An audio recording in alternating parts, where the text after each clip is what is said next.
Hello YouTube, and welcome again to my channel. This time I wanted to talk about why the Watchtower needs money. But before I do that, I want to take some time to plug a channel. It's a brand new channel. It's called J-Dub-Bad. I highly recommend that you go and you watch the video on that channel. Right now there's only one. I think everybody who's ever been one of Jehovah's Witnesses should see it. And if I had my way, everybody that was a Jehovah's Witness or is a Jehovah's Witness would see it. So please take some time and check out that channel, J-Dub-Bad. So now getting into the theme of this video. Here you see Spike has gold coins in his eyes and he's surrounded by all kinds of different currencies. Spike has fallen in love with money. He can't get enough of it. And he's got his little purple bodyguard there to make sure that nobody gets their hands on his money. Why is this? Well, Spike is following the example of the governing body.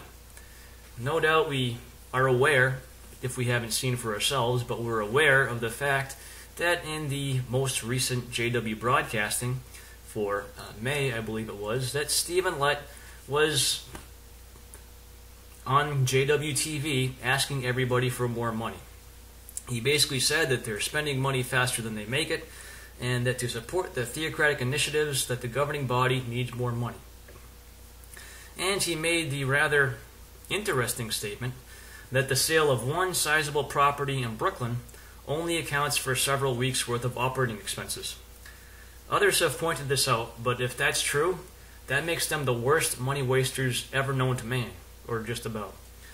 But anyways, I want to think about this for a second from a logical standpoint. Never mind the obvious foolishness of how much money is being spent and how much money they want. Why does the Watchtower need so much money? What did Jesus do with the money that he got? He distributed it to the poor, didn't he? Did he ever take it to publish magazines on papyrus, or to set up publishing companies, or to buy property? No. So why is it that the Watchtower needs so much money? Why is it so important to print so much literature? In fact, if you go on their websites, and sometimes in their literature or at their conventions, they brag about how much literature they've printed. And it's somewhere, I want to say, around 1 billion pieces of literature over the last 10 or 20 years. I forget the exact number. But at one time I ran the calculations, and I believe anywhere from 95 to 99% of that is completely and totally wasted. If you think about it, most of the literature gets placed in field service. The average publisher, they might get one of each of the magazines, but then they place maybe 5 or 10 each. So there's that, and really good publishers will place more than that, and pioneers will place more than that. Same with books and what have you. But how many of those publications do you think actually get read?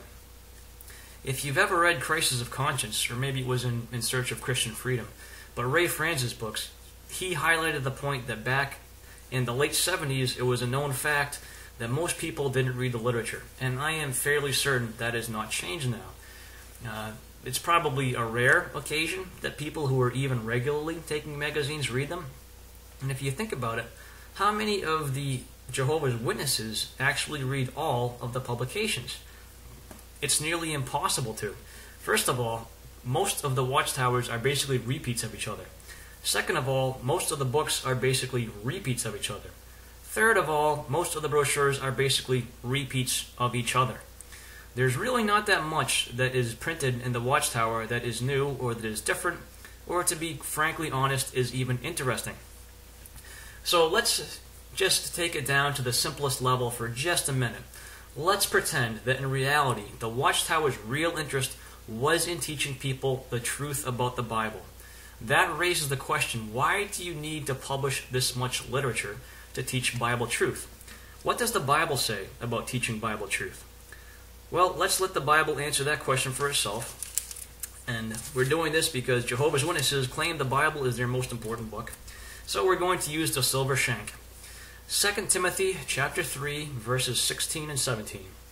All Scripture is inspired of God and beneficial for teaching, for reproving, for setting things straight, for disciplining in righteousness, so that the man of God may be fully competent, completely equipped for every good work. So that's the scripture, and you know what I don't see there? I don't see the Bible is only complete when you read the Watchtower and Awake magazines, books, and brochures, and the Bible-based publications that are published by the Society. I didn't see that there. Did somebody else see that anywhere in the Bible? This scripture is telling you that if you want to teach the Bible is complete for that. The Bible will make anyone who wants to follow in the footsteps of Christ or to follow the scriptures complete to have their relationship with God as is described in the Bible. So when you come right down to it, the Bible is telling you that you don't need all those extra publications. They're not really benefiting anybody. They're not really helping anybody.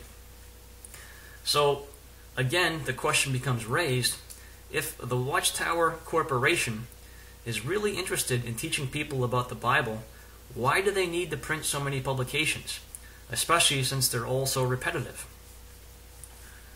Well, it's kind of funny too when you think about it, the fact that they brag about how much they've printed. But when you think about it, one of the things they talk about is how God's going to bring to ruin those ruining the earth. But think about the amount of trees they've had to cut down to produce all that paper, to basically print the same thing again and again and again and again. It's quite a bit. When you get into the number of however many billion, if it's 1 billion pieces of literature or even several hundred million, how many trees is that? How many acres of forest? How much air could have been cleaned by those trees? How much good could have been done for the planet by letting those trees grow instead of printing Watchtower publications? I think you could say quite a bit.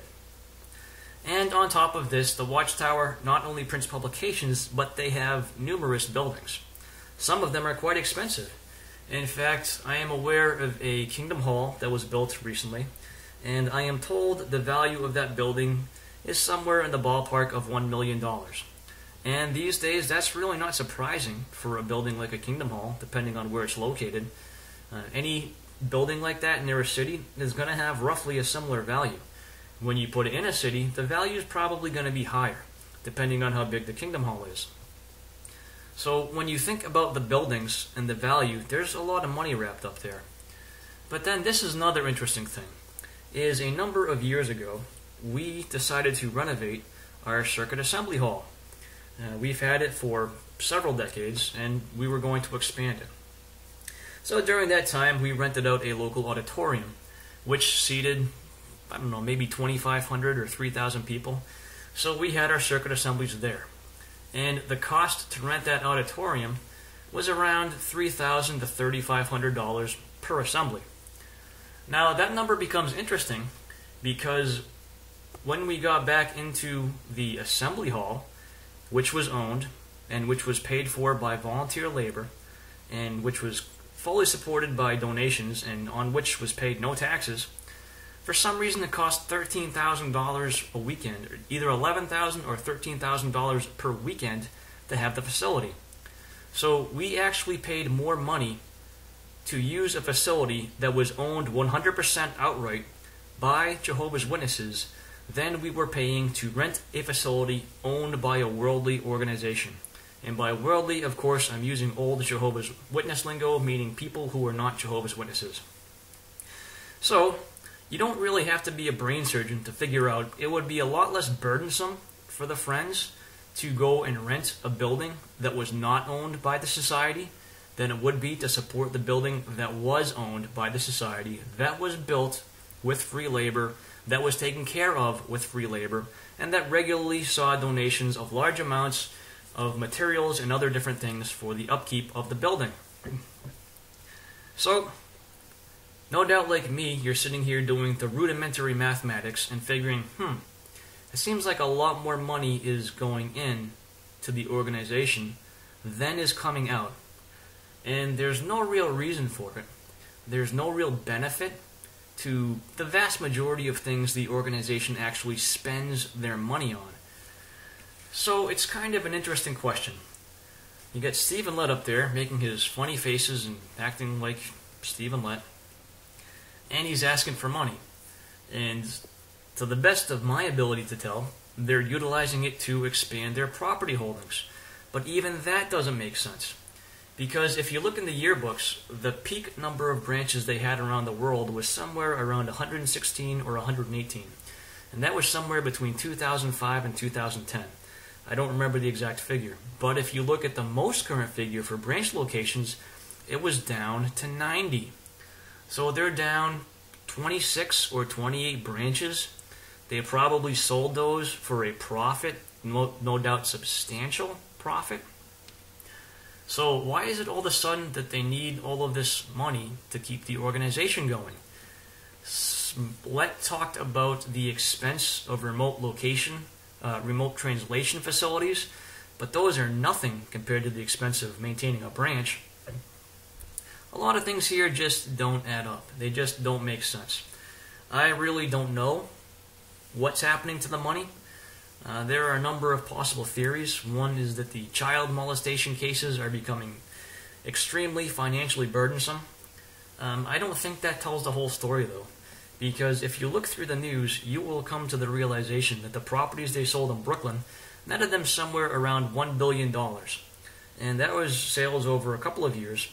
But you don't just blow through $1 billion in a couple of weeks unless you're really, really, really bad with your money. So what do they need the money for?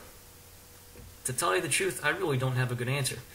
I wish I had a nice conspiracy theory to come up with, but you don't see these guys driving around in Rolls Royces and Bentleys. The only thing you see them doing is expanding the branch. But that being said, they've actually downsized the number of branches quite considerably, and that being the case, they really should be flush with cash right now. So maybe that's telling you that the donations just aren't coming in. Maybe they're expanding too much in lands where people don't have any money. Because if you notice, they oftentimes focus on how even people without money can find a way to set something aside for them.